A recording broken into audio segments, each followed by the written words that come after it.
Good morning बच्चे। आज हम सब क्लास 7 का अगेन वीडियो पार्ट नंबर 1 तो मैंने इससे पहले दिया था, आज आपका पार्ट नंबर 2 है। और जैसा कि हम सब न्यू एक्सरसाइज पढ़ रहे हैं और न्यू एक्सरसाइज पढ़ने से पहले मैंने आपको कुछ इंट्रोडक्शन में बताया था अगला वीडियो में, और उस वीडियो में ये भी बताया था कि परसेंटेज का एप्लीकेशन क्या था, मतलब कब डिक्रीज होता है और कब इंक्रीज होता है। तो ऐसा सब कुछ हमने पहले ही बता रखा है आपको। तो जिसमें से मैंने फर्स्ट क्वेश्चन आपको बताए थे, तो फर्स्ट क्वेश्चन में क्या था बेटा कि उसमें इंक्रीज करना था। कोई सामान लेने के ले रहे थे, कुछ महीने बाद वो इंक्रीज हो गया, तो कितना परसेंटेज इंक्रीज हुआ, इसी को लेकर ये बात हुई थी। आज तो बस समझ लो भैया, कल अगली बार हमने कहा पढ़ा था इंक्रीज, मतलब बढ़ोतरी पढ़ रखी थी। और आज जो हम सब पढ़ रहे हैं डिक्रीज, डिक्रीज माने होता है घटना। जैसे कि हमने अभी ऐसा कुछ हुआ इधर 2-4 महीने में कुछ चीज डिक्रीज हुआ, हाँ हुआ, आपको याद होगा। ऑयल ले रहे थे ना, ऑयल ले रहे थे, सरसों का ऑयल ले रहे थे, तो आपने देखा होगा उसका जो दाम था 180 था, 180 से धीरे धीरे 165 या 170 पहुंचा ना, डिक्रीज हुआ ना। अगर कोई पूछे बेटा कितना डिक्रीज हुआ, तो वही चीज आज हम सब सीखने जा रहे हैं। तो डिक्रीज का माहौल चल रहा है, तो डिक्रीज में डिक्रीज का सवाल सीखते हैं बेटा। क्लास 7 के दोनों क्लास के बच्चे और अदर भी लोग, अगर कोई मेरा वीडियो देख रहा है तो प्लीज वीडियो की स्किप मत करिएगा, पूरा वीडियो देखिएगा, अच्छे से मन लगा के देखिएगा। और यदि आपको नहीं समझ आता है तो इसे मेरे कमेंट्स बॉक्स में जरूर लिख दीजिएगा कि सर इस जगह पर नहीं समझ आया है। अगर कहीं मिस्टेक भी हो रही तो उसे बता दीजिएगा बेटा।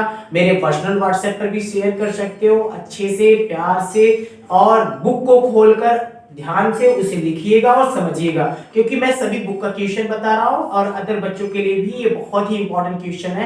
In the competitive level book की मैं ये बता रहा हूं आपको। ये कंपटीशन वाले बच्चे भी तैयारी करने के लिए इस वीडियो को बहुत अच्छे से देख सकते हैं। तो ठीक है, थैंक यू। आगे का वीडियो हम सब चल रहे हैं लेकर क्वेश्चन नंबर 2, जैसा कि यहाँ पर आपके पास है, फाइंड द परसेंटेज डिक्रीज। मैंने बताया ना, आज हम सब डिक्रीज वाले परसेंटेज को पढ़ेंगे अच्छे से। तो डिक्रीज वाले परसेंटेज को पढ़ने के लिए पहला क्या है, the price of pair of a shoes decrease for the 300 to 270। मतलब आज आप सबको एक अच्छी बात बता रहा हूं। हमने क्या देखा कि एक समय था कि ये प्राइस थी, किसकी प्राइस थी भैया, सूज की। सूज माने जूता, जूता की जो प्राइस थी, 2 जोड़ी, एक जोड़ी तो जूता लेते नहीं ना कि एक ही जोड़ी लेते हैं, एक ही जोड़ी लिया जाता है, लेकिन जोड़ी के रूप में लिया जाता है। जोड़ी को बोलते हैं हिंदी में पेयर, ठीक है। तो पेयर हो गए, और वह कितने का मिलता था, 300 का मिलता था। लेकिन क्या हुआ, दुकान वाले ने ऑफर दिया। ऑफर क्या दिया, कहा भैया 300 का नहीं देंगे, अब 220 का दे, 227 का देंगे। तो मैंने पूछा यार भाई तुम ऐसा क्यों कर रहे हो, तो उसने कहा कि डिक्रीज हो गया भाई, दाम में डिक्रीजिंग हो गई। तो यहां लिखेंगे decrease amount, decrease equal to कितने का था जूता, 300 का मिल रहा था, अब कितने का मिलता है, 270 का मिलता है। तो आपका कितना हो गया, 30 रुपया क्या हो गया है, डिक्रीज। लेकिन मुझे डिक्रीज से मतलब नहीं है, मुझे तो चाहिए परसेंटेज। कौन सा परसेंटेज, जो हुआ हो। तो डिक्रीज परसेंटेज चाहिए, तो हम यहां लिखते हैं डिक्रीज परसेंटेज बराबर इक्वल टू कितने का डिक्रीज हुआ था, 330 रुपए का डिक्रीज हुआ था। और कितने में हुआ था, 300 में हुआ था, इनटू क्या कर देंगे 100, क्योंकि परसेंटेज, ये देखिए मैंने फार्मूला लिख रखा है। तो आप देखिए 0 से 0 को काट दीजिए, 3 1 जा कीजिए, 3 10 जा कर दीजिए, और ये 0 से 0 काट देंगे। तो आपका क्या आंसर आ चुका है, 10%। मतलब उस सूज वाले ने 10% का डिक्रीज किया। तो इसी तरह से आपकी इस ट्यूब में 5 क्वेश्चन है टोटल, जिसमें से एक क्वेश्चन और मैं बता रहा हूं, बाकी 3 क्वेश्चन बचे, वो आप खुद करिएगा, बुक को खोल लीजिएगा या मैं उसे सेंड कर दूंगा। जो आपको करना है उतना ही मैं आपके पास भेज देता हूं, इसी तरह से, एकदम इसी तरह से आपको करना है बेटा, एकदम इसी की तरह। अब देखिए टेम्परेचर, अगला टेम्परेचर इसमें जान ही रहे हो, ठंडी का माहौल चल रहा है, टेम्परेचर तो डिक्रीज हो रहा है। पहले क्या था, गर्मी में क्या था, टेम्परेचर बहुत ज्यादा था, अभी क्या है, कम है। तो उसे क्या बोलेंगे, इंक्रीज बोलेंगे, डिक्रीज नहीं बेटा, इंक्रीज नहीं बोलेंगे, उसको डिक्रीज बोलेंगे। उस समय इंक्रीज था, अभी डिक्रीज है। कुछ ऐसा ही माहौल है, ठंडी का माहौल के अनुसार ठंडी वाला पानी सवाल दिया हूं। The temperature drop from 40 degree था, अब कितना हो गया, 25 डिग्री। कभी कभी क्या होता है, रात दिन में मौसम बहुत गर्म रहता है, रात में ठंडा हो जाता है, इसीलिए यहाँ लिखा है नाइट। चलिए डिक्रीज लिखते हैं। डिक्रीज लिखकर हम डी लिख दिए, डी फॉर डिक्रीज होता है, डिक्रीज लिख दिए। तो यहाँ पर 40 माइनस 25 इक्वल टू कितना आ गया भाई, 15 डिग्री सेल्सियस। ऐसा भी लिख सकते हैं। और नहीं समझ आया तो यहाँ पर लिख दीजिए 40 degrees minus 25 degrees equal to. आप जान ही रहे थे डी बराबर, आपको इतना मिल गया 15 डिग्री। अब आपको किसके पास जाना है, D. D equal to formula होता है डिक्रीज, डिक्रीज परसेंटेज निकालने के लिए डिक्रीज ओरिजिनल प्राइस, और क्या होता है ओरिजिनल आपका है वैल्यू, तो डी इंटू 100। तो आप देख लीजिए डी कितना था आपका, 15 था। ओरिजिनल प्राइस पहले कितनी थी, 40 थी। 40 इंटू कितना हो गया, 100 हो गया। अभी आपका यहाँ क्या हो रहा है, ये 0 से 0 कट गए। अब आपके पास क्या गया, 2 2 जा 4 हो गए, और 2 5 जा 10 हो गया। तो आप अच्छी तरह जानते हैं 5 5 जा 75, 15 5 जा 75, 75 को 2 से डिवाइड कर दो, तो ये जितना आएगा उतने डिक्रीज प्रतिशत आ जाएगा। नहीं समझ आ रहा है तो 275 में डिवाइड करने के लिए देखिए, 2 3 जा 6 हो गया, 1 5, 2 7 जा 14, और यहाँ पर आपका अच्छी तरह बन रहा है 1.010। यहाँ पर 5 आ गया तो आपका आंसर आ गया 35.5%। ये आपका 7%, ये आपका आंसर हो जाता है। इसी तरह से क्वेश्चन नंबर 3 लगाना है, इसी का 2 का ए बी हो गया ना, सी लगाना है, डी लगाना है, ई लगाना है। अब मैं आपको क्वेश्चन नंबर 3 बताऊंगा। आपका क्वेश्चन नंबर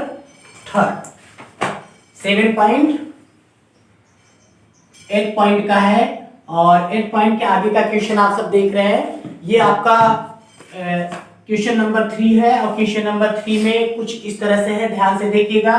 कह रहा मिस्टर ए नाम का एक बंदा था, उसकी सैलरी कितनी थी, 6,800 एंड गेट ऑफ प्राइस 15%। मतलब कि 15% का उसमें उसकी हर समय राइज होती थी, बढ़ोतरी होती थी।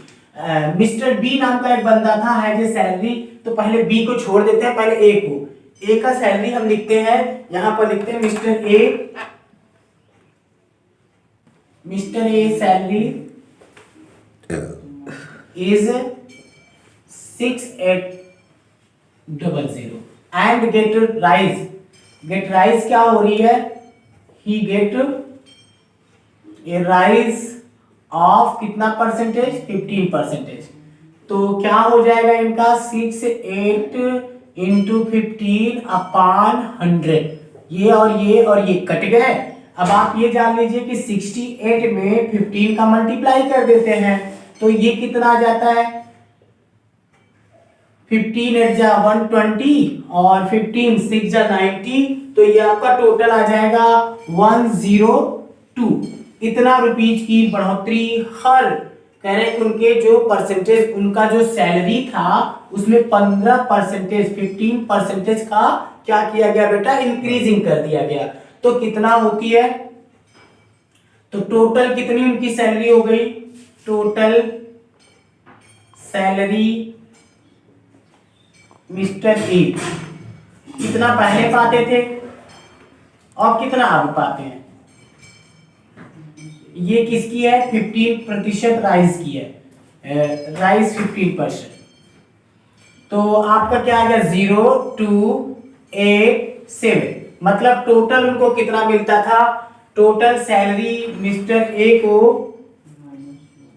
सैलरी मिस्टर ए यहां लिख देते हैं टोटल, इतना वो पाते थे। अब यहां पर बात होती, इनके बाद अब किसकी बात होती है, इधर दिख रहा है, अब इधर बात होती है मिस्टर बी की।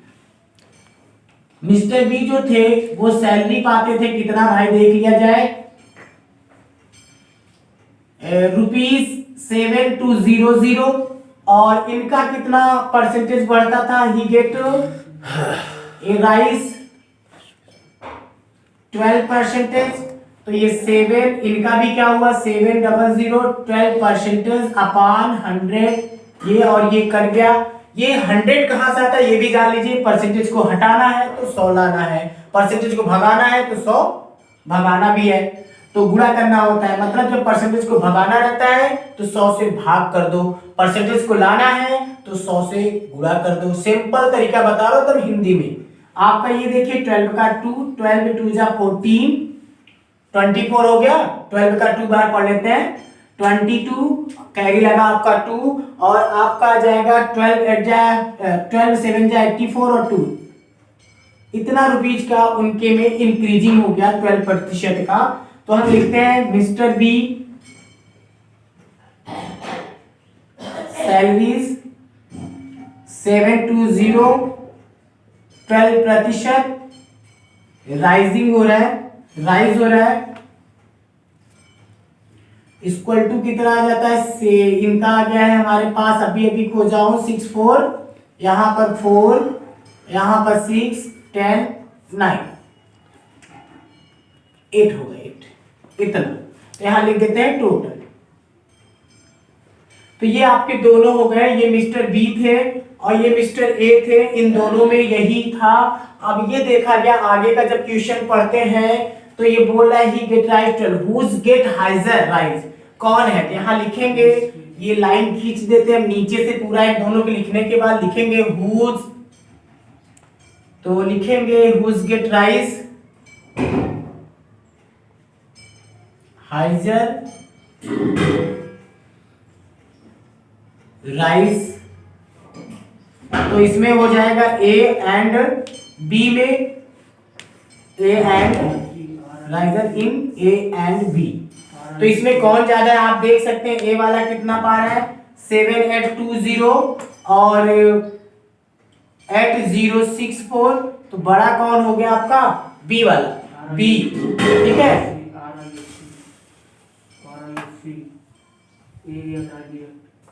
तो ये आपका हो गया, आपका ये बी वाला ज्यादा हो गया, बी वाला बड़ा है। और यहाँ पर अगला पूछा है हाउ मच, कितना बड़ा है, तो हाउ मच यहां पर कर देंगे 8064 और 7820, तो 4, यहां पर कितने आ जाते हैं 4, यहां पर कितने आपके पास बच जाते हैं 1, और यहाँ तो जो वो दिया ही था, तो कितना बड़ा हो जाता है 1, कहां बचेंगे भाई 2 बचेंगे। तो ये आपका हो जाता है हाउ मच, दोनों में कितना जाता था बी एंड ए। तो यहां पर जो हाउ मच हुआ ये हुआ। तो आप देख सकते हैं ए नाम का जो व्यक्ति था कुछ उसकी सैलरी इतना होती थी, बी नाम का जो था आपकी इसकी सैलरी इतना होती थी, और फिर यहाँ पर जो बड़ा होता था ये देखा गया कि इन दोनों में हु गेट राइट पूछा था कौन ज्यादा बड़ा है। तो हमने क्या काम किया, ए और बी को लिख कर दिखा दिया कि बी वाला जो था वो बड़ा था, तो यहाँ पर बी भी लिख सकते हैं, यहाँ पर ए भी लिख सकते हैं, तो और अच्छे समझ आ जाएगा। तो ये बी वाला बड़ा था, कितना बड़ा था इसको हम पूरा कर लिए। अब हम आपको ये भी बता दें, इसी तरह से आप क्वेश्चन नंबर 4 करिएगा। अगला जो मैं बताऊंगा वो क्वेश्चन नंबर 5 बताऊंगा। यहां तक आपका क्लियर हुआ, क्वेश्चन नंबर 5 के लिए तैयार।